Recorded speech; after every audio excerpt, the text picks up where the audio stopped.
அவர்களுடைய நபி அவர்களை நோக்கி, நிச்சயமாக அல்லாஹ் தாலூத்தை உங்களுக்கு அரசனாக அனுப்பியிருக்கின்றான் என்று கூறியதற்கு அவர்கள், எங்கள் மீது அரசாளும் உரிமை அவருக்கு எவ்வாறு ஏற்படும்?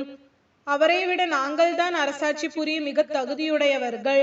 அரசாட்சி புரிவதற்கு அவசியமான திரளான செல்வத்தையும் அவர் அடையவில்லை என்று கூறினார்கள்.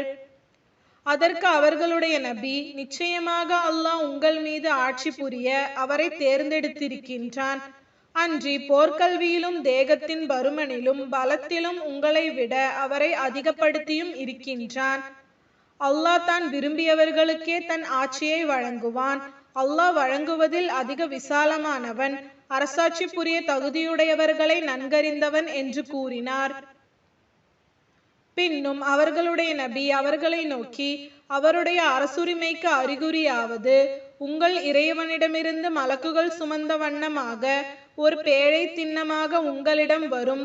அதில் உங்களுக்கு ஆறுதல் அளிக்கக்கூடியதும் மூசாவின் சந்ததிகள் மற்றும் ஹாரூனுடைய சந்ததிகள் விட்டு சென்றதில் மீதமுள்ளதும் இருக்கும். நீங்கள் உண்மை நம்பிக்கையாளர்களாக இருந்தால் நிச்சயமாக உங்களுக்கு அதில் ஓர் அத்தாட்சி உண்டு என்று கூறினார்.